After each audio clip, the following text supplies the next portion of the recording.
Барлықтарыңызға сәлем. Бүгін 18 наурыз күні болжам. Бүгінгі күнде бос қол күні.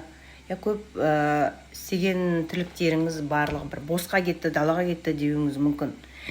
Бүгінгі күнде огонь, инь, земля, ин белгісі және тышқан жылы туылғандар бүгін сіздерге ақша шығаратын күндеріңіз. Слабый карта болса ақша келеді, бірақ именно тышқандарға ақшаға мошенникер қалмаңыз деп көрсетеді. Ал қой мен мешіндерге ақшалы жұлдыз келіп тұр, сіздерге бір ақша түсуі мүмкін, сыйлық беруі мүмкін.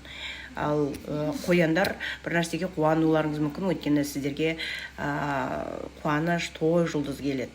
Бүгінгі күнде бос қол күні, күн онша емес дегеннің өзінде. Жылқылар, тілек тілеңіздер, міндетті түрде тілегіңіз орындалады, періштеңіз қасыңызда бүгінгі күнде. Ал сиыр мен барыстарға бүгін денсаулыққа қарау керек. ЖКТ проблемасы ма, адамдармен араласуда ма, бір сәл дұрыс емес жұлдыздар келіп тұр. Ал клиент тартуға бүгін тауықтарға вообще супер. Бүгін әдемісіздер, бойдақ болсаңыздар танысуға шықсаңыздар болады бүгінгі күнде. Және тауықтармен қоса жыландар да дәл солай. Әдемі көрінесіздер.